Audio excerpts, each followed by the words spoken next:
يعطيك ألف عافية يا فهد، وشكرا لوجودك نواف ومنورتنا أكيد هبة. نوركم حبيبتي. شرفينا ونورينا، وهذه الساعة المباركة. أول شيء خل أشكركم جميعا، يعني من المسرح إلى تلفزيون الكويت، هذا يدل على رقيكم وثقتكم في برنامج ليالي الكويت وتلفزيون الكويت، فمشكورين وايد، واتمنى ان شاء الله لكم النجاح في المسرحيه القادمه اللي اكيد راح نسولف عنها في الجزء الاخير.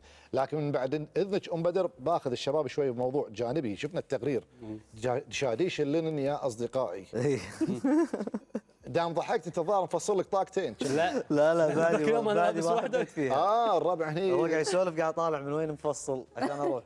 لينن. اي أعجبتك. حلوه والله. إيه. عجوتي شي رياضه وانت بكرامه. اي بس مو شيء رسمي يكون. لا مو رسمي، هذا حق إيه. تروح فيه يعني ديوانيه مشوار. رسمي لا كذي نفس نواف بس من غير السبعه. نواف يا سبعتي. لا مضبوط لا تحاتي. لا. اشر لي كل شيء. وانت اشر لي بعد. اللينن وياك ماشي سوقه ولا والله شوف انا اول مره اجربها. إيه؟ المره اللي طاف يعني كذي يعني بروح افصل دشاديش، فقلت حق واحد من الربع ابي لينن. ايش تبي فيها؟ انا اصلا ما البس دشاديش وايد يعني حق المسلسلات مثلا. صح. والاماكن الرسميه البس انا بدل دائما. فقررت ان انا خلاص بسوي دشداشه لينن. حق شنو زين؟ ما راح تلبس ولا مكان. كان يعني وين بتروح نمونيه تلبس؟ يعني. كان نمونيه.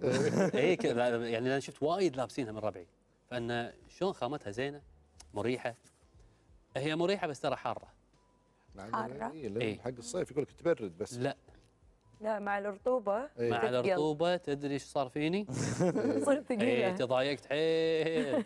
هو بيني وبينك جونا لا لينن ولا غير لينن. يعني اذا تطلع موضه جديده شاديش حفر وقلت ايش راح يتطور الموضوع. سمعت شاديش حفر انا قاعد شاديش حفر بعد وين تروح؟ لا بس ايش رايكم بموضوع الهبات؟ يعني ما شاء الله الشباب لهم هباتهم والبنات لهم هباتهم، فايش رايكم ان بين فتره والثانيه يطلع يعني طلعه كذي مو الكل يتفق عليها؟ طبيعي ترى. حلو انه تحب بشيء كذي. اي يعني بس هو يكون طبيعي شيء يعني يكون كلاسي. شيء حلو يعني. وماشي يعني ماشي مع يعني. مع يعني في هبات نواكب وياهم ونسوي. احنا الاختيارات في الهبات محدوده، بس ام بدر انتم كعنصر نسائي لا هباتكم ما شاء الله. ايه هب السعد انتم ما شاء الله. هب السعد. لا انا اختار دائما من الاشياء اللي تنزل بالموضه، يعني كل سنه اختار شيء اللي يناسبني، عافيه عليك. اللي اشوفه يصلح لي او شكله حلو علي او يعني محتشم مرتب، الالوان حلوه ماشيه مع بشرتي. ما امشي على الهبات عاده يعني حتى شنو اكثر هبه ما حبيتيها؟ ستان. أي. يا السنه اللي طافت كل السوق ستان بغيت اموت، يعني مو حراير يعني صجيه 100%، لا مخلوطه. فتخيل انت حر الكويت ورطوبه ولابس ستان. مو مال ستاير. في والله انك انت يعني انا كنت بساس رباح ستان شنو ما ادري انا ما احب موضه السفنتيز ابدا. لا في اي شيء له علاقه بالسفنتيز ما بعد احبه اللي هي الاوفر سايز. الحين هابين فيها الشباب. مو حلو امتن. مبهدل. امتن اذا بخاطرك تلبس وسيم.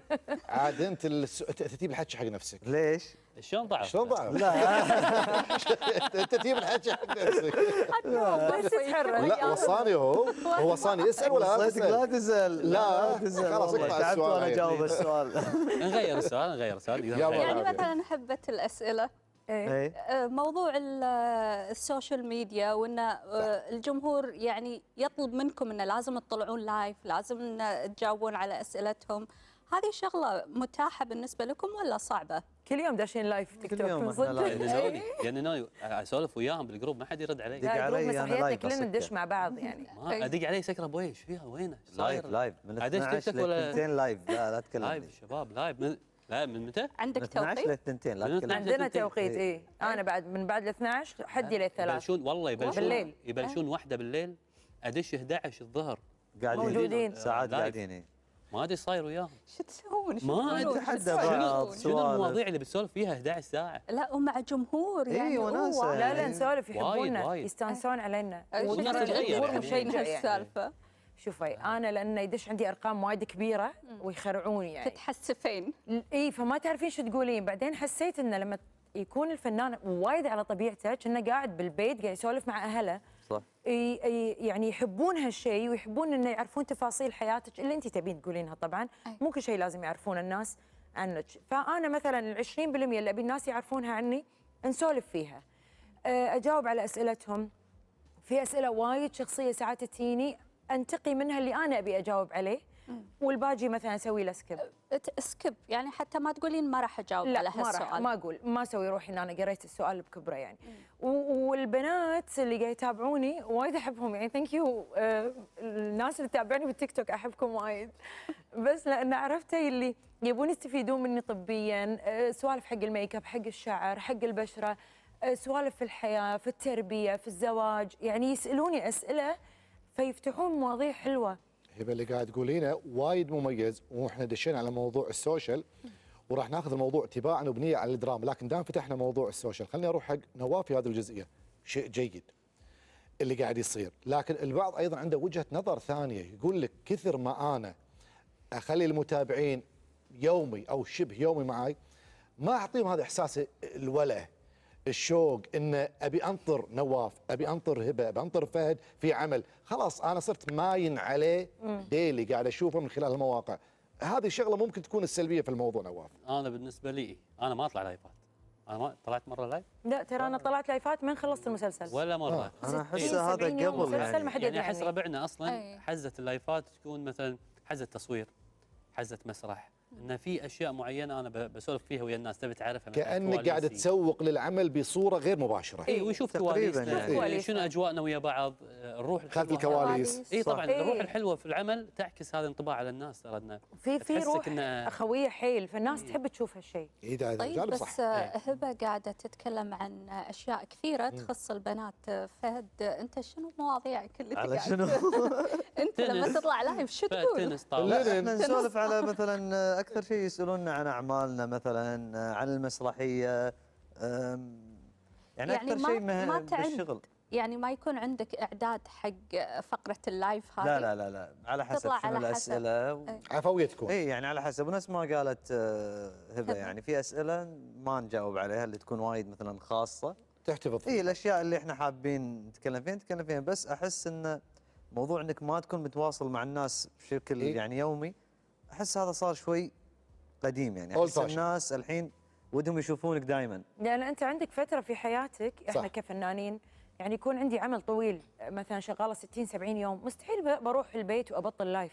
فهو فاقدني طول هالفتره هذه، يمكن انزل تيك توك كل اسبوع اسبوعين، بوست انستغرام او غيره. فلما يصير عندنا وقت الفراغ هذا، مثلا احنا الاسبوع اللي طاف ترى بس اللي اشتغلنا على اللايفات يعني. الحين عندنا عروض مستحيل نقدر نبطل لايف الا مثلا يمكن كل يومين 3 ايام اذا مو رادين متكسرين من العرض. لا بندش اليوم. لا انا متكسره برد انام وراي مدرسه باكر العيال بلشوا. عموما السوشيال ميديا يعني مثل ما احنا قاعد نشوف تفاعل الناس معنا في هاشتاج لا الكويت، اللي اشكر تواصلهم الراقي اللي يشبه شخوصهم الراقيه. مثل هذه المواقع قاعد تساعد ايضا الفنانين في عمليه ايصال او تسويق لاعمالهم بصوره مباشره او بشكل غير مباشر. نروح وايصال في للدراما. وجهه نظر الناس فينا، هذه شغله مهمه. شلون؟ ان الناس يعني مثلا طور نفسك، لا تسوون هالدور، ودنا نشوفك بهالدور. كنصايح. ناخذ إيه، الفيدباك فلما- ترى هم إيه. بعد لما يعني. ناخذ ردود الفيدباك أفعال منهم، فالممثل ترى يطور من نفسه يعني. هو مو انتقاد كثر ما هو حابك، فيبي يشوفك احسن شيء بالدنيا. بافضل صوره. إيه. زين نروح للدراما، وبوديكم او برجعكم 10 سنين يمكن 2012، عمل اسمه انت عمري. ما ادري شنو السر، يعني انتم قاعد تبتسمون، ليش انت تبتسمون؟ عمري، حتى هني انت ابتسم. عمري. إيه. مع انه يعني عمل صار ولا يعني حبيت حتى اللقطه اللي صارت إيه. كانت فاتحه خير. يعني هذا العمل انت عمري قبل يمكن 2012 هذا إيه. المسلسل. احنا تزوجنا بهالسنه بعد هالعمل. بعد هذا العمل هو كان التجمع او شاهد على ترى زواجنا. انا اللي واحد من مزوجهم، الشهود. يعني انا شهدت قصه الحب كلها يعني صراحه. في هذا العمل. اي هو عرفني اصلا. وديت نواف المسلسل. المستشفى، سوى فيلم كنا تذكر؟ تعبان كل شيء انا يعني. قول لنا فهد، كل قول شيء أنا الاشياء كنت اللي هم شاهد. ما قالوها. بدون فضحت كنة. يا وحش. اي والله. والله الدكور نواف كنا. فهد لا، هو عشرة هو شوف هو عمر ترى. يسوي لي السيناريو إيه. وانا لازم اطبقه. اي وسندريلا طاحت بالفخ. طبعا. إيه. سندريلا طاحت بالفخ. إيه يعني عنده خطط هو هني شوف فهد ترى مخيف. صديقنا حيل يعني. انا صح. يمكن ما اشتغلت مع فهد الا عملين 3 بس. احنا عائله يعني من زمان إيه. من يعني. زمان ربع حيل من يعني. زمان. الناس ما قولي يعرفون لهم شو اول العلاقة. عمل لنا متى مع بعض؟ 99 99 كنت صغير كان هو أنا ولا بيبي مرة وانا كان توني مسرحية مراهقه. طرزان. طرزان أنا ولا اشتغلت الاصابع. الله. سنة 99 كان 99. مسرحية. ايه كانت مسرحية. إيه. اول ولا مره بحياتي اشتغلت وياه اصلا. ربع بس إيه. ما اشتغلنا إحنا بعمل يعني مع أهل. بعض يعني. بس ولا هالمره عمل. ويا يعني. فهد إيه. ولا مره اشتغلت مع طلال لما كان صغير ب 2000 طلال اخوه إيه. اشتغلت معي يوم كان صغير، بس إيه. فهد انا لا. ولا أنا مره ربع لا بس ما مسرح اشتغلنا. ولا تلفزيون. هذه اول مره. يعني اشتغلنا تو عيد اللي طاف، المسرحية هذه. عيد الاضحى، العيد الاضحى مسرحيه ونسدي ونسدي مع بعض. كانت هذه البدايه إيه. يعني أول كعمل. إيه، مرة. كعمل، إيه. أي. بس احنا ربع برا. زين بس وشلون نطلع لقيتها؟ بمسلسل مع بعض الحين. شلون لقيتها بالشغل؟ والحين انتم نواف؟ بعد لا، متشاركين جدي وايد. بالانتاج. جدي وايد يعني. لا تف حيل حيل اي يعني. جدي وايد بس بالصح. اي أنا شوي استمتعت. عبا بتقول شيء ثاني يعني. لا انا يعني ساعات إيه، يصير لا، شيء لا. اقول له نواف لازم تكون موجود باكر. أي. يقول لي عندي اشغال ورا وبخلص كذا اقول له لا لازم انت باكر تكون موجود بالبروفه. ليش اللي يميزه؟ يعني شخصيته قويه؟ مو بس شخصيته قويه يعني بس مو عندي. لا شخصيته معي زين انا الحمد لله للحين معي اوكي. بس ما جت عليه شوي. للحين ما جاء علي يعني زفني كم مره اليوم زافني الصبح. فهد ليش هذا ايوه قعدت معصب والله. الممثلين لا ينزلون هذا إيه. قال لي يلا. بس كيفكم؟ انه نزلنا يعطي خلاص. ملاحظات انا وايد تلتزم فيها. إيه. تكون بقلبي انه يلا ودي يسوون كذي بس انا ما اقدر اقولها مو صلاحيتي ان انا اقولها. فادري نواف لما يكون موجود راح يقول فعلا يعني يقول في ويصير. اشياء يقولوا لي اياها، يعني مثلا نواف خلينا نسوي كذي مره. يعني اول ايام حتى هبه كانت هي تقول لي ترى فهود قاعد يشتكي منك. إيه. ليش؟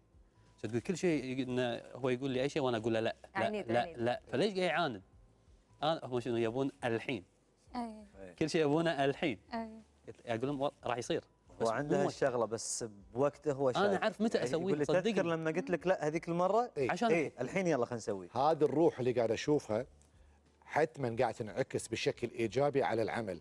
اختلفتوا على راي، اتفقتوا على اراء، بالاخير راح ينعكس ايجابي على العمل، لكن ايش كثر انت مع ام بدر تتفاهمون فيما بينكم اذا كان في عمل يجمعكم في نص معين، ايش كثر تتفاهمون فيه في البيت، يعني يصير النقاش على بينكم وبين يصير بعض. هواش. هواش كذي اي اي اي كذي هواش. اي انا عندي بالشغل، يعني هي تعرفني انا بالشغل، يعني لما انا اكون ماسك شيء في الشغل ولي صلاحيات فيه وعارف شنو قاعد اسوي، يعني هي لو انا ما ادري ايش قاعد اسوي كان ما اشتغلت وياي. احنا عندنا هذه يعني ان نواف انت ما تعرف الجامعه ما راح اشتغل وياك، تبي تشتغل بروحك روح اشتغل. بس هي اشتغلت وياي لان تدري ان انا يعني وقلتها لهم انا اشوف نفسي انا افضل اداري في المسرح، افضل يعني من افضل الناس اللي تشتغل المسرح، وفي وايد ناس يحبون يشتغلون وياي لان ليش انا لك في عندي الاخراج بعد نواف، فيمكن هذه الجانب. ممكن طبعا لان انا اصلا ممثل، فانا افهم حيل بالاخراج. اشتغلت مع اهم مخرجين المسرح يعني من اولهم فنان عبد الله عباس. انا عندي من اهم المخرجين اللي في الوسط الفني في المسرح، مسرح الطفل اللي قاعد نسويه او احنا نسميه المسرح العائلي. عائلي. وفي يعني- شغله بقولها بس ما اقاطعك. نواف عنده ميزه انا ما شفتها موجوده ولا مكان يعني ولا مسرحيه اشتغلتها موجوده هذه الميزه. نواف عنده سحر. يعرف يخلي الكل إيه، يقتنع براي. مو بس يقتنع براي كلنا نحب بعض. ممتاز. وهذا شيء نادر يعني وايد اعمال ندش مثلا تلقى جروب هني وجروب هني. مو يعني في نفس ما نقول كل جروبات. مسرحيات جروبات يعني. نواف يعرف يخلينا كلنا جروب واحد. كلنا شخص كلنا شخص. وهذه صعبه إيه. يعني انا شفتها معاه بونسدي وشفتها الحين اكثر بمسرحيه نسنك وهو قال لي راح اخليكم كلكم تحبون بعض. لان بالبدايه كان في اختلافات مثلا إيه انا اختلف طبعاً، على طبعاً. فلان مختلف مع فلان. قال لي انا كلكم راح اخليكم واحد. معناته فعلاً انت إحنا اليوم يعني قبل أن ندش قاعد العرض تكون محايد مع مو الكل. محايد. لا مو لا محايد. ينزرنا لا مو ينزرنا. تخيلي انا مو محايد. يعني ما تفضل ناس على ناس طبعاً. عشان لا، تخلي نهائي. الكل أقول لك أنا يحبك يزفني. ويحبون بعضهم إيه. البعض. يعني انا قاعد اقول يعني اقرب مثال عندي هبه. انا اقدر اقول له مثلا فهد لا هبه قالت كذي وزوجتي وانا راح اسوي اللي هي. مستحيل ما ما سواها. عندي هذا. انا اقول انا وياه بالبيت طق والله يعني انه في نقاش بعدين اقول لها انا قلت كذي هو كذي. أي. انزين خلينا نسوي كذي، اوكي بنسوي كذي، اذا عجبني بعدين بفكر فيه، اذا آخر عجبني شيء راح قلت له خلاص انا ما ابي اصير ممثله معاكم. صارت بس بيوم من الايام دشت يلا. لي قالت انا بعتذر ولا بس قالت لي انا بعتذر عن عمل. بعتذر عن العمل. شو اسوي لك؟ بعتذر. بعتذر بطلع. صارت لها انا لما مرحلة اقول يعني. بعتذر يعني بعتذر انتهى الموضوع قفلت. خلاص. إيه. اي قلت الله وياك شو اسوي؟ وانت قلت الله وياك. اي شو اسوي لها؟ اذا شو تعشى بالليل كابتن؟ مطاعم. اي هم صح. نايم يدق بالصالة. علي ونروح نعم، نتعشى. اي صح هم صح. لا قعدت بالفراش افكر انا ليش قلت كذي؟ زين عادي ما الموضوع ينحل. ليش انا سويت شيء؟ ليش انا كنت وايد محنكه شيء؟ لان انا كنت مضغوطه بالتصوير صح. ومضغوطه في مسرح. المسرحيه ومضغوطه مع الممثلين وفي شكاوي وايد، هذا يدق وهذا يدق وهذا، فصايره امهم. فوايد صرت منزعجه، فرحت بكلم نواف بموضوع يخصني انا كدوري يعني في المسرحيه. فقال لي هذا الموجود، تبين ما تبين اشوف احد ثاني يعني. قلت له اي شوف احد ثاني. يلا مع السلامه. لا كملت طبعا، كان اليوم كان عندي عرض. لا كملنا. ما اقدر. على طاري للعرض اليوم فهد، يعني انا مثل ما شكرتكم وارجع مره ثانيه اشكركم لان اليوم طالعين العرض وجايين. كلمني عن هذه المسرحيه اللي ان شاء الله باكر راح يبدا العرض الرسمي. مسرح الطفل مسؤوليه كبيره فهد، انك تقنع هذا الطفل، انك تغرس فيه قيم، انك تحاول تعطيه مضمون هادف. مسرح الطفل والمسرحيه حاجني عنها اللي راح تبلش باكر. هو مسرحيتنا سينك طبعا، اخراج عبد الله عباس. طبعا عبد الله عباس لازم ناخذ بارت نتكلم عنه، لانه سوى شيء. يعني انا اشتغل مسرح من 98، الشيء اللي قاعد اسويه الحين مختلف تماما، ويمكن افضل شيء انا سويته يعني بصراحه بحياتي. تاليف عثمان الشطي، الابطال بنقول اساميهم: هبه الدري، روان العلي، شيخ العسلاوي، منصور البلوشي، شملان عميري، طلال باسم، احلام التميمي، ان شاء الله ما نسيت احد، رتاج خالد. اللي قاعد نشوف هذا الحين هذا جزء من الاعلان، الاستعراض. هذا الاعلان طبعا هذا. كان اخراج عبد الله عباس ونواف العلي. من الساعه كم بلشنا؟ 6 المغرب، طلعنا 6:30 الصبح. من 6 المغرب ل 6 الصبح، يعني 12 ساعه كان. رطوبه 200%. وهذا الاستعراض جزء من المسرحيه. اي حتى الاعلان موجود بالمسرحيه. بس يعني مسرحيتنا اتوقع انا اللي يميزها بصراحه ان فيها استعراض، وبنفس الوقت فيها قيمه وايد حلوه. هذا الأهم، المضمون والهدف. اي يعني فيها قيمه وايد حلوه، فيها هدف وايد حلو. يمكن في اشياء انا ما كنت حاسها، بعدين هبه جت لي كانت تقول لي هذه الاغنيه راح تنحب لان تتكلم عن كذي.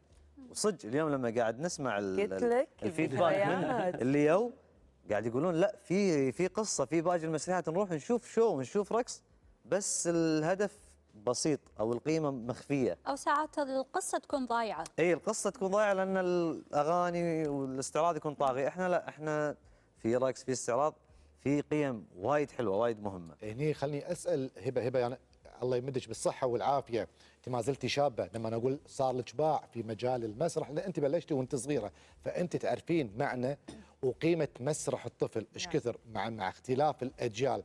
الطفل في هذا الوقت يحتاج الى صوره، يحتاج الى ستوري، يحتاج الى هدف ومضمون. ايش كثر عمليه اقناعك لك انت قبل لا تقنعين الطفل في النص نفسه. المسرحيه هذه الحين اللي باكر راح تعرض، شلون شفت النص مالها؟ انا راح اتكلم كأم في البدايه، بعيد عن كوني فنانه.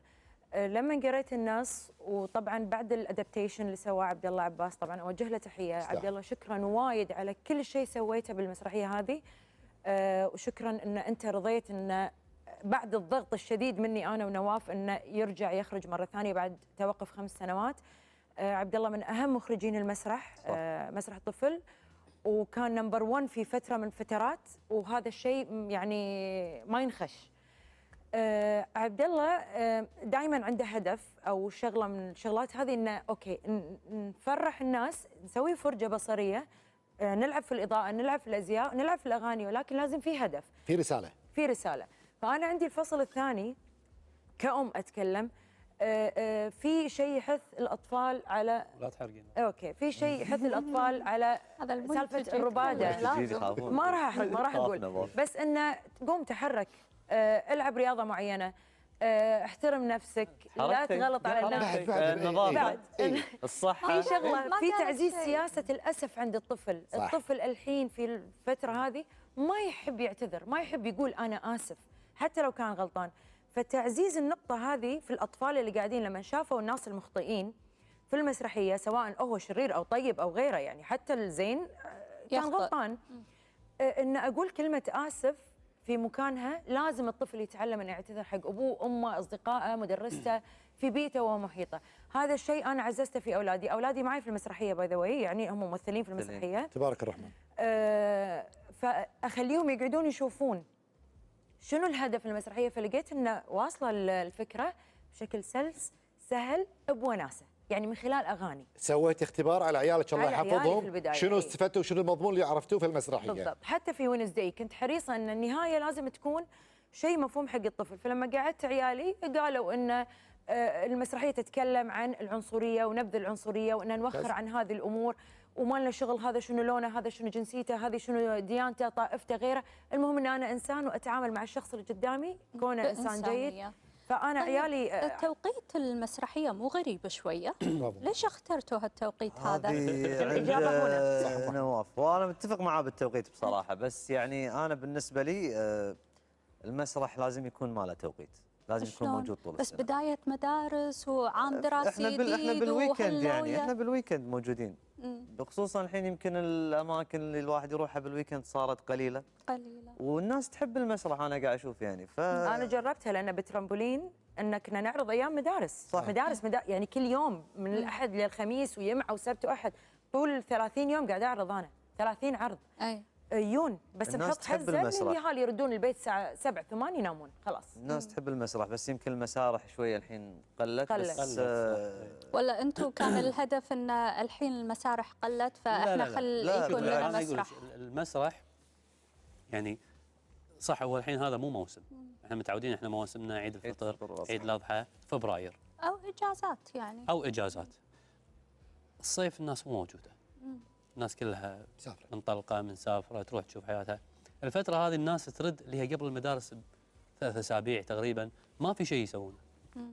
اوكي راد من اجازه راح يطوف عليه اسبوع راح يقعد يمل، ما في شيء يسوي، نوادي ما في الحين، يعني الفتره هذه انه فاضيه. فان انا لما اجي اسوي مسرحيه لفائده الناس هذه مثلا، او اللي ارفه عنهم، وهو مكان ترفيهي بالنهايه، يعني احنا ما مثلا وين عندنا مثلا اماكن الحزه بالصيف الناس تروح لها. نعم. ما عندنا اماكن معينه. بعدين ثاني شيء ان انا شهر فبراير الحين عندي يعتبر شهر بالنسبه لنا احنا كمسرحيين شهر مضروب، خلاص انضرب. شهر 2 انا ما اقدر انزل مسرحيه.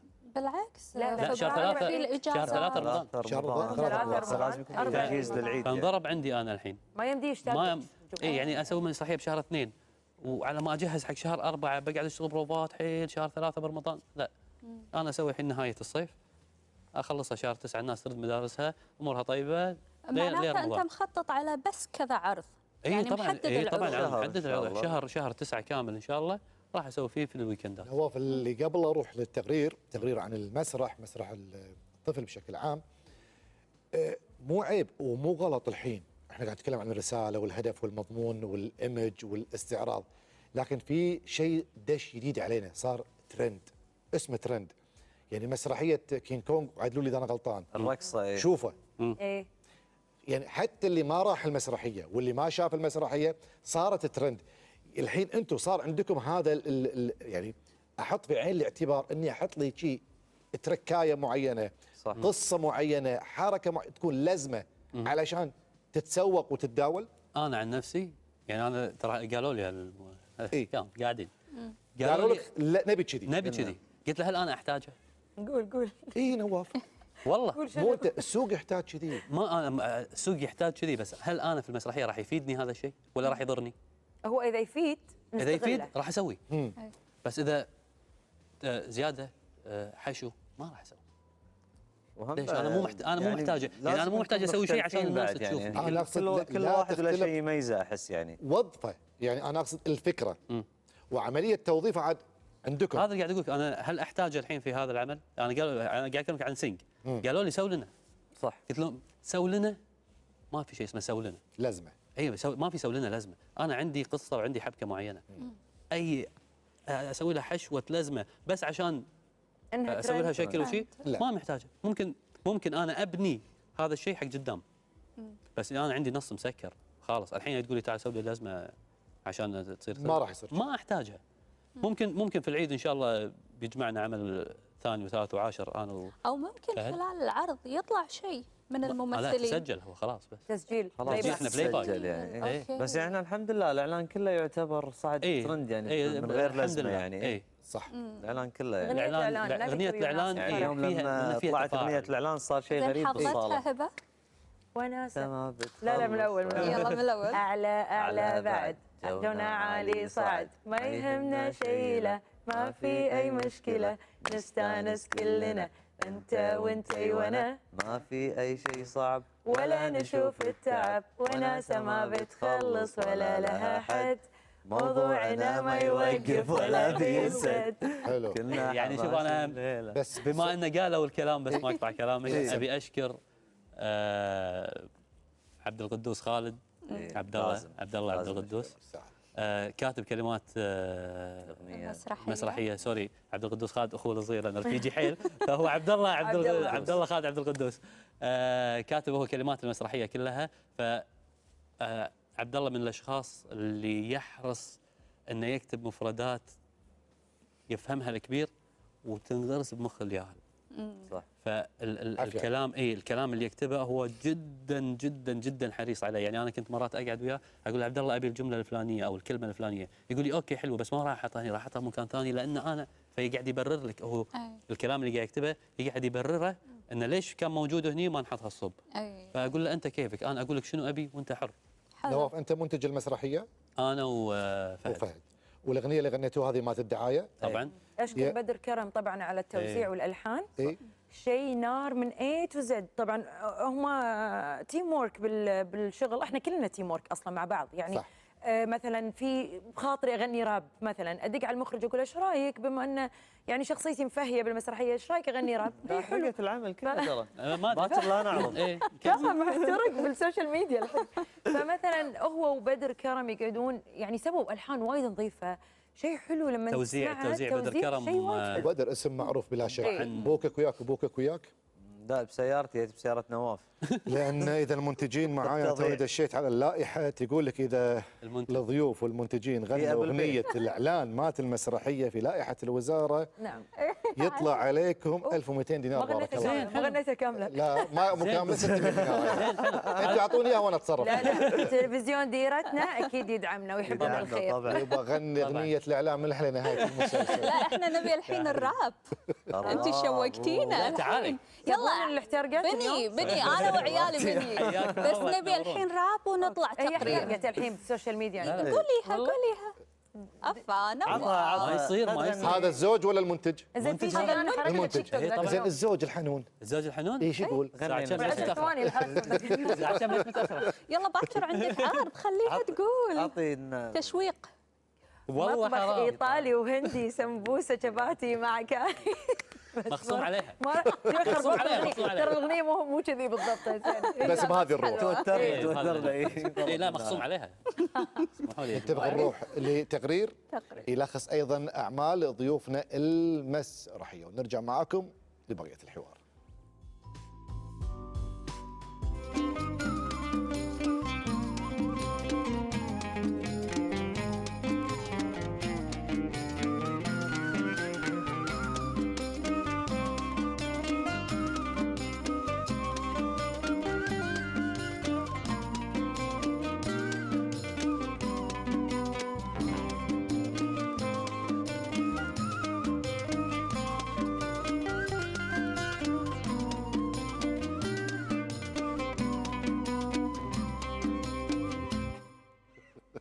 الله اندمجتوا ها؟ اي احلى اغنيه. لا وصوتك حلو هبه، ما حاولتي يعني ان بالدراما تقدمين شيء في ميوزيكال نوعا ما؟ وايد حلو. ما ادري اقول انت دقيت علي قلت ترى انطردت من الاستديو ورديناها يعني. ليش مرتين؟ شوفي في بارت احنا سينجرز في بارت لازم نغني فيه صج ما فيها غشمره. فعبد الله يبي اصواتنا تكون وايد حلوه، انا في النهايه مؤديه اي فقال غني الراب وطلعي برا. قلت اوكي ابي اغني معصبه بموت. المهم لا دارت الدنيا وقال خلاص كل واحد بيغني بصوته. قلنا اوكي دشيت سمعت لحن اغنيه بغيت ابكي انهرت قلت وين المطربه اللي بتغني مكاني؟ شنو هذا؟ لا وايد صعب. انا ما اغني سوبرانو ما اغني شيء عالي حيل، انا طبقتي عاليه بس مو لهالدرجه واهات وروحي وتعالي. فانصدمت كان اقول لهم يا جماعه ممكن تدوني انا والموزع بروحنا بسجل بروحي انا وبدر. فقعدت اول جمله يقول لي ايه هذا اللي ابي يلا قولي. فالناس اليوم بالعرض متفاجئين انه هبه كذي مغنيه. دق علي نواف قال لي انت شلون مغنيه كذي؟ اقول له انصدمت والله انا عبالي قاعد يزفني انه مو حلو. كان اقول له خلاص يبوا اي احد يغني مكاني. كل الكاست متفاجئ انه هبه تغني كذي؟ يعني الميكس والماستر احنا عند صهيب صهيب العوضي. ونعم. صهيب قال لي نواف هذه هبه. قلت له انا هذه هبه. يقول لي نواف أنا شيء غريب، مغنيه بشكل مخيف يعني انه وما يبي له شلون؟ تعديل. انه ما يقدر ما بعدل شيء. طيب تتوقع ممكن الاي اي الحين يعني يفيدكم من هالناحيه فيه هذه؟ والله فكروا فيه فكرتوا؟ وانا وايد اشتغل بالاي اي إيه. وقلت لهم لا. عاد انت باش مهندس قد الدنيا، سولف لنا ايش كثر ممكن يفيدكم يعني خصوصا بميوزيكال راح يكون فيها اصوات إيه. وعالي الاي اي الحين وصل مرحله تخرع يعني الصوت ولا الصوره، بس الصوت في يعني وصل لمرحله مو جدا عاليه. يعني انتم قاعد تسمعون بالسوشيال ميديا وكذي مثلا خلي مثلا ام كلثوم تغني باصاله مكانها أصالة. مثلا انغام. يعني في اغنيه اللي ضربت حيل خالد الملا قاعد يغني جانجستر بارادايز مالت كوليو. فهذه تصير بس كانت حلوه صح؟ كانت حلوه. إيه. الاي اي الحين يعني واصل بمرحله انه بعد ما وصل اعلى. يعني هو ياخذ مثلا يقول لي حط لي 5 اغاني حق المطرب اللي انت تبي، فياخذ بس صوته يسمع كذا مكان غنى فيه ويخزن عنده بالداتا. اقول له هذا الصوت خلي يغني هالاغنيه، انزين مكان منه؟ مكان فلان، حط لي 5 اغاني حقه. أي. يقرا الداتا هني يقرا الداتا هني ويغير اماكنهم. حلو. بس انا ما اقدر انا اغني مثلا بصوتي انا إيه؟ واروح اقول له مثلا بالذكاء الصناعي سوي لي صوتي مكان حسين الجسمي مثلا. هو ما ياخذ الكلام منك نبره صوتك وبعدين هو ياخذ بس يسوي لازم لها ادز أغنية؟ له مجموعه وايد كبيره من اشياء انا مغنيها. فالأسهل مغنيها أنا أغني. ولا مغنيها حوار؟ اي لانه هو للحين مشبوك على الانترنت. صح. اي فانا هو يكون في عنده داتا مالت الاغاني، انا مو مغني. اي فانا اقدر اخذ مثلا اغنيه بدر شعيبي اخذها واخلي امينيم يغنيها اي احد. اي اقدر. ليش؟ لان في عنده لسته اغاني فالداتا بالاي اي تستوعب او تتحمل أيوة. انه يقدر خذت يعالج كل شيء. الصوت ايوه ويقدر يضيفه الى الاغنيه بالضبط. اللي انت تبي تركب انه عليها. يقدر عنده يحلها. أرشيفة. عنده ارشيف يقدر يسوي لي شكل قالب جديد ويعطيني اياه. عموما هو يمكن من بعد هالمسرحيه ممكن تستخدمه لان اعطتك كل صار في الطبقات. داتا. اي صار في داتا صار عندي. في- هو مو بس كذا، لا لا محمد. بغني بروحي استانس بستمتع بالغنى ها. اللي قلتيه الذكاء الاصطناعي راح يكون ثوره في عالم الفن، في عالم هو الحين ثورة. التكنولوجيا، هو ثوره بشكل ثورة استخدمته مخيفة بشكل ولا كبير. ترى حلوة؟ الفتره اللي طافت إيش استخدمته رايك بشكل نواف؟ كبير. هي مخيفة ولا حلوة؟ لا حلوه. ما هي حلو. مخيفة, يعني مخيفة. للعاملين في بس المجال ممكن نفسه. شوفي مضرة كل أحس شيء أنا، مضرة كل شوي شيء يعني. كل شيء سلاح ذو حدين. صح. اي شيء على حسب استخدامي له. انا يعني سكين اقدر اقطع فيها اكل واقدر اذبح فيها احد. بالضبط. اي بس كذي راح الناس تقعد ببيوتها ما حد راح يشتغل، خصوصا يعني ناس لا، مثلا لا. كومبارس او ادوار ثانويه. ليش؟ خلاص راح نسوي الافكتات هذه وكلها اي اي. اوكي الاي اي هذا منو بيسوي؟ مو الانسان نفسه؟ ما يخالف، بس هالانسان نفسه هذا موجود اللي زايد عليه انت عنصر الممثل شلته. لا ما شلته. لكن شلون اقدر احرك الاي اي بدون الممثل؟ انا الاي اي ما يشتغل شلون؟ بروحه. قصده انه يعني ما لازم يقدر إنه يبني. يكون يعني عندي ال مجموعه AI من هبه ومجموعه من المغني الفلاني عشان اقدر اشوف. ال AI احنا ما نبني ي- الصوره احنا هو ما إحنا بالنهايه ما الصورة يعطيك يعني. الاحساس بالأفلام. الحقيقي طبعاً، ولا يعني عشان يعني كذا شوف احس هو الحين واصل 90% خلينا نقول او 95% انه يعطيك كانه ريل. بس لازم يكون في شيء معين موجود هو يبني عليه الاي اي يقدر يخلق لك شيء معين شكل معين بس مو 100% انت اللي تبينه. بالكراودز كل شيء بس انه لازم يكون في شيء رئيسي موجود عشان يقرا منه. هو ما يقدر يالف. هو ياخذ امر. الاي اي ياخذ امر فانا اعطيه الامر ويبني على اساسه. حلو. جميل. بنروح لتقرير يلخص لنا ايضا جانب الدراما عشان نفتح صفحه الدراما ونسمع منكم شنو الجديد وشنو اخر شيء قدمتوه ومدى رضاكم عن اخر الاعمال اللي قدمتوها بعد التقرير.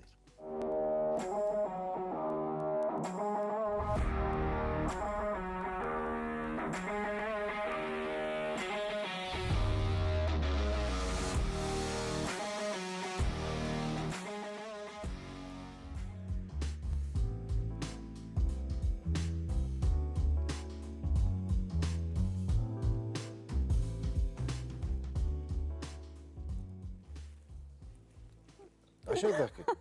قاعد يضغط نفسه تو. ليش قاعد مسخسخ من الضحك؟ لا والله عجبني، انا قاعد اقول له السياره مو شخصيتك يعني. غاطس قصوا علي، انا قالوا لي بيعطوني اياها جائزه وعشان شي تركب والله كاميرا خفيه. بتاخذها تبيعها. اي انا قلت كذي بيعطوني اياها، اخر شيء كاميرا خفيه. ابراهيم شوف لي شغله ثانيه اضبط تصويري. ان شاء الله والله ما في اطيب من ابراهيم، قال لك ان شاء الله يعني بالمشمش. ما جاب لي تيشيرت مبابي، راح باريس رد ما جاب لي تيشيرت مبابي ابراهيم. لانك تقول امبابي. امبابي اسمع امبابي لما تقول حكي كرواسو.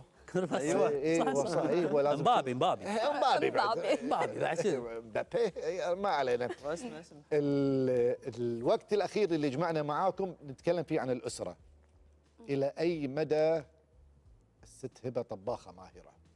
اوف حيل لا شوف والله اسمع والله العظيم حيل. ما شفنا شيء، لا محاشي لا. اوكي الحين خلاكل انا خلاكل. تبي تشوف حيل؟ شغل اي مسلسل لحظه الروح والرية ايه خدي لهني على كتفي من حاط خدودي تزغط في شنو؟ هو يحب الاكل اللي اسويه. احب لك الاسيوي. اللي هي تسويه اللي هي تسويه مو مو الاسيوي مو الاسيوي. اي اللي هي تسوي. لا أنا انا أحب يعني الأكل اسوي اي صح الاكل الكويتي، لان انا ربيت على اكل الكويت، ف يعني متعب. اعرف اسوي عدل. بعدين تعلمت المصري شويه، شوي رحنا بالعكس. ايطاليا، رحت المعجنات لان اعرف انا احب العين. ترى انا طباخ احب وايد. انت بعد؟ انا طباخ مخيف صدق والله بس صدق هبة؟ مزاجي يعني مو دائما بدش اسوي شيء، لا يعني هسه عانت حتى بالاكل. لا لا لا لا, لا. لا كان بكورونا برمضان تذكر؟ شفتي؟ يوم هو يوم انا. ما بس قلنا يعني له انا لا. حتى إيه. الاشياء الصعبه اسويها يعني. اقول له لا ليش اقول له لا؟ لانه مو وقت الملح شوف هيك والله شفته؟ ليه الحين باستوى خلي يسوي واحد. ما يصير ثنائي بينكم في المطبخ، ولا اللي يدش مطبخ ما يدش لا، لا، عادي، ثاني؟ لا لا بلا يصير ثنائي هذا. نساعد بعض. والطبخه عاد تطلع أي، زين لأن احلى إحنا اكله تحبينها من ايده واحلى اكله تحبها من ايدها. يسوي هو باستا مع دياي بالروزميري والزعتر. الله. ما تهيئ. دايم والباستا مالته نار يعني ما اقدر لان انا اوصف شعري وانا احب اكلها. يعني وانا قاعد اسويها احس طعمها حلو اي فاجرب فيها لازم. فهي ما قاعد تصج ولا قاعد تجاملني الحين. لا قاعد تذكر وفقتها. البراونيز؟ اوه مره قلت لها انا مسوي دايت، كانت تقول راح اسوي لك براوني دايت. إيه. فالبراونيز يعني انه وايد سويت، زبدة صح. وكذي. إيه. سويت فانه عشان تحلي فيه صار وجبه معك ترى صدق صينيه صار كلها تخلص وجبة. نفس اليوم. نفس الوقت إيه. لازم تخلص الحين لان يعني انا ما احب الاكل، يعني انا عيوش ما احب اكل عيوش، ما احب الخبز والصمون وايد. انا لازم عيوش كل يوم. اي يعني مو انه شخصيتي مو يعني عيوش. مو انه ها شو وين عيوش، لا انه في يلا لاني جوعان راح اكل. احب الاكل النواشف، يعني انا بعد ما سويت دايت لاني كانت توكلني اكل اي والله لا كنت متوصيه فيه. والله العظيم كنت وايد متين، انا كنت وايد متين، كنت اروح العب كره العب حارس اقول لهم شباب شوطه واحده لما لا اقوم حشد شوتومه اكثر. اي شوطه واحده اصد بس اقوم شوتومه مره كرونتك ثانيه صعبه بتكون إيه. مثل الجمل. اي على 7 مرات عشان إيه. تصد تطيح تقوم تقل اسمح لنا قاعد نضغط. قاعد يضحك لانه كان يلعب وياي سكه. اي مره شات شوطه لبست بوجهي. هذا قبل الضعف. طبعا تعال الحين صيده عاد الحين. ما يلحق علي الحين تعال صيده. خليته يبطل كره. هذا الجانب الخاص زين فيكم. وفهد إيه. ساكت ما قول لي قلت شيء. شاطر بالطباخ مو شاطر؟ الطباخ لا يعني يوكلونك إيه. يعزمونك زوين. هو شاطر زوين. شاطر بالاكل يعرف ياكل. يعرف ياكل. يعرف ياكل. هذه حتى انا. عندي يعني بعد شوي متواعدين احنا بنروح مطعم انا إيه. بنقول إيه. طبخت جت فتره كذي كنت اطبخ، يعني عندي اكلات معينه اضبطها، يعني مرق الباميه، اوف مرق بيقول بيض الطماط. لا إيه، مرق الباميه، مرق ودرني. الباستات، يعني احب سالفه الباستا اللي بالقصدير وتحطها بالفرن إيه، مع أحب جبن بينك يعني باستا. زين ماضي. فهد، ليش تبارك تسولف عن الاكل الحين وانا جوعانه؟ علشان اوعش اكثر احنا على قفال. منهارة من نفس ما كليت. الحين كلكم ان شاء الله راح تاكلون بالعافيه، لكن فهد تبارك الرحمن الشيء المميز بعدت عسى ربي يحفظهم التوأم إيه. ريم وجمانه. البعض حقهم، البعض الاخر ايضا حقه انه يطلع عياله يصور. انت منعز العيال عن السوشيال ميديا وشيء من هذا القبيل. احس يعني هذا الشيء اذا بسويه خلي يكون برغبتهم، وبعدين الحين يعني ما بيكون الموضوع انه كانه استغلال. صح. يعني انا ساعات ما شاء الله اصورهم مثلا بس من ظهرهم، القى السناب صار عدد خيالي، فقمت احس انه لا يعني كني قاعد استغلهم، وبنفس الوقت ما ابي اصورهم باكر يروحون مكان عام مثلا مع امهم او شيء والناس ممكن تضايقهم او فحسيت ان هذا لا لازم يكون خصوصيتهم إيه خاصه. لغايه ما هم يبون، اذا يبوا هم مثلا بيوم هم يبون كم أعمارهم؟ الحين 4 سنين تو والله. عيد ميلادهم من كم يوم. لا اليوم يدير بالك لابسين عليهم. بينك عشان يصورون مع وهم باربي. اي هم اكبر داعمين لي ترى بصراحه، يعني الريم وجمانه وام الريم وامي وابوي الله يحفظهم، الله يعني يحفظهم. الله هذول يخليك يا رب. اليوم كانوا موجودين بالعرض و يعني دائما داعمين لي يعني. عسى ربي يحفظهم لك أسعدهم يا إن رب شاء الله. العالمين. يعني يا رب. إيه؟ الأبهات والأمهات العاملين في المجال واخوي نسيت الفني اقول اخوي احمد، لان لا، احمد ازعل ما له علي علاقه أحمد. بالفن واليوم كان من كان أول موجود، الحضور صدمني يعني. أصلاً. لازم يزعل عليك. لا اليوم كان من اول احنا الحضور الحمد بنهدي لله. النفوس. أنا مو قصدنا شيء. صح، فخر الطاولات شو. انزين، نتكلم عن مشاركة عيالكم الله يحفظهم بالمسرحية. بعض الفنانين يقول لك لا أنا ما أبي عيالي يدشون الوسط الفني، ويكونون شوية نوعا ما دبلوماسيين يعني بالإجابة على هالسؤال هذا، لكن بما أن دخلتوهم من الحين وبدايتهم مسرحية فمعناته أنا أنتم قاعد أرفض. تفتحون الباب. هبه ما تبي ترى. انا اللي رافضه أبي. رفض تام أنا إن اللي عيالي أبي. يدشون الوسط الفني. ليش يتعبون التعب اللي انا اتعبه؟ كلنا أنا أبي. بصراحه ما لا، لا انا واحد من الناس انا ابي. احنا أنت قلنا عادي بالنسبة هي لك. تجربه لهم. هم يعني هل راح تحبون تجربه تبون تكملون؟ انا دائما اعطي عيالي خيارات، ما افرض عليهم شيء لانهم صبيان ولهم شخصيتهم وغيرها. صح. وجيل هذا ما ينفع الجيل هذا ان تفرضين عليه شيء. فشباب تعالوا قعدوا معي، انتم مستانسين على الشيء اللي قاعد تسوونه؟ كان يقول لي ما يعني ما عرضنا عرض مع جمهور عشان نقدر نستوعب ايش قاعد نسوي. أي. قلت لهم اوكي عرضوا وخلينا نشوف شنو راح يصير لي قدام. تبون تكملون حياكم الله، ما تبون عادي. وساعات ممكن في مسرحيه ما فيها اطفال ما احتاجهم معاي. صح صح. انا بالنسبه لي لان مدرستهم وايد صعبه دراستهم صعبة. دراستهم صعبه جدا جدا جدا، فانا وايد يهمني ان عيالي يهتمون بالجانب الدراسي قبل الفن، لان الفن مو هو الاساس. يعني بالنسبه لي انا درست صرت طبيبه امراض دم وراثه وكملت دراستي فهذا طموحي ان هم يكملون في شيء. واذا عندك موهبه ويطلع منك تعال حياك الله كمل. حلو. جميل. بس نواف معارض.